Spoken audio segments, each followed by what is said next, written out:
નમસ્કાર દોસ્તો, રીતિ ઈ લર્નિંગ હબની અંદર આપ સૌનું સ્વાગત છે. આપણે વાત કરી રહ્યા છીએ પ્રકરણ નંબર 9 વન્યજીવ સંસાધન. આજે આપણે વાત કરેલી વન્યજીવોના રક્ષણ માટેની અલગ અલગ યોજનાઓ.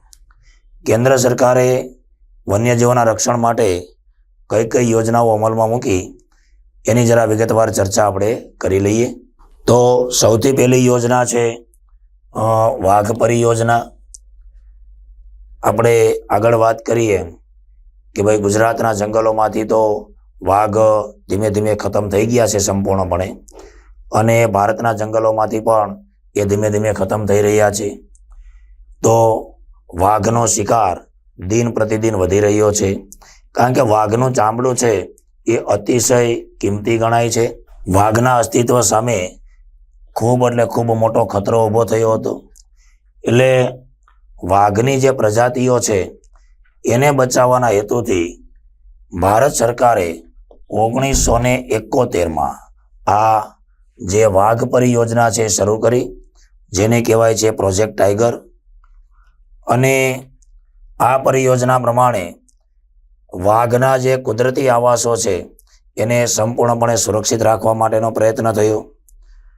અને અત્યારે સમગ્ર ભારત દેશની અંદર કુલ 44 જેટલા ક્ષેત્રો છે જ્યાં વાઘને સંપૂર્ણપણે સુરક્ષિત રાખવામાં આવ્યા છે.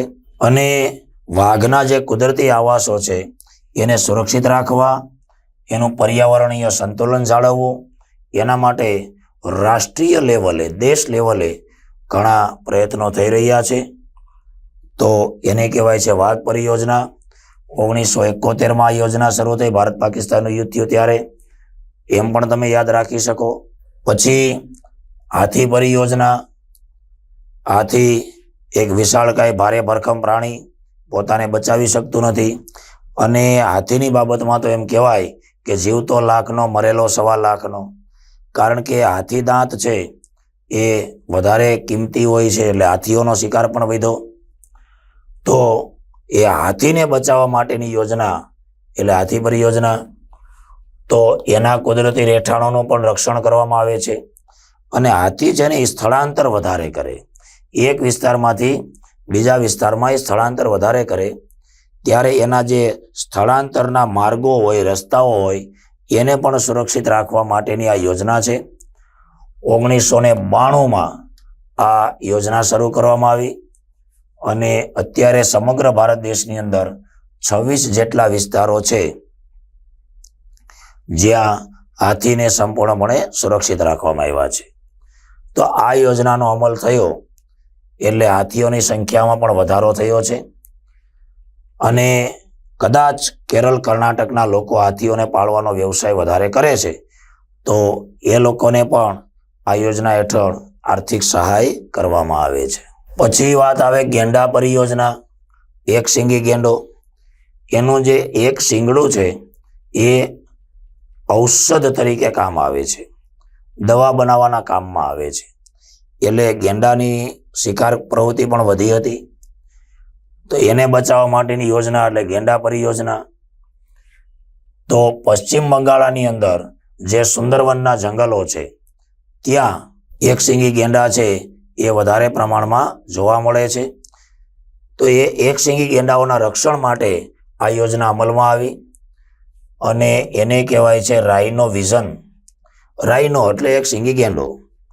એની સંખ્યા 3000 સુધી લઈ જવાનો લક્ષ્યાંક રાખવામાં આવ્યો છે. પછી ઘડિયાળ, મગરની એક પ્રજાતિ છે ઘડિયાળ. અને આ ઘડિયાળ છે મીઠા પાણીની અંદર વધારે જોવા મળે. એ પણ ધીમે ધીમે ખતમ થવાની તૈયારીમાં હતી. તો 1971માં એના માટેની યોજના અમલમાં મૂકવામાં આવી. એને ઘડિયાળ પરિયોજના કહેવાય. આ જેટલી પણ યોજનાઓ છે એને ઈસવીસનના આધારે ક્રમમાં ગોઠવી દો, સરળતાથી તમને યાદ રહી જશે. પછી ગીધ પરિયોજના. ગીધ કુદરતના સફાઈ કામદાર. આ પૃથ્વીને સ્વચ્છ રાખવાનું કામ કરે છે ગીધ. હવે જે મરેલા પ્રાણીઓ હોય એનું માંસ આ ગીધ ખાઈ જાય, એટલે એ સફાઈનું કામ કરે છે. તો ગીધની કુલ 9 જેટલી પ્રજાતિઓ છે. એમાં વધારો કરવા માટે, ગીધની સંખ્યામાં વધારો કરવા માટે 2004ની અંદર ગીધ પરિયોજના છે એ શરૂ કરવામાં આવી.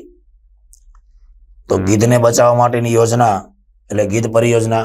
કઈ યોજના ક્યારે શરૂ થઈ ઈસવીસન ખાસ ધ્યાન રાખજો અને ઈસવીસનને આધારે એને ક્રમમાં ગોઠવજો. હિમદીપડા પરિયોજના.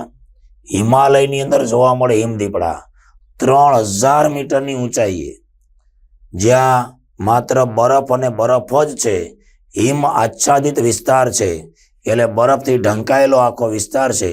એવા વિસ્તારની અંદર હિમદીપડાની પ્રજાતિ જોવા મળે. તો આ યોજનાનો હેતુ કે ભાઈ લોકો હિમદીપડાને ઓળખે, એના વિશેની જાણકારી વધે, લોકો જાગૃત થાય, એ ઉદ્દેશથી ઈસવીસન 2000માં આ હિમદીપડા પરિયોજના શરૂ કરવામાં આવી. એ સિવાય કાશ્મીરી હંગુલ પરિયોજના પણ ભારતમાં ચાલે છે, લાલ પાંડા પરિયોજના ચાલે છે, મણિપુર થામિલ પરિયોજના ચાલે છે, ગંગા ડોલ્ફિન પરિયોજનાઓ ચાલે છે. તો અલગ અલગ પ્રાણીઓને બચાવવા માટેની આ બધી યોજનાઓ ભારત દેશની અંદર ચાલી રહી છે. નમસ્કાર.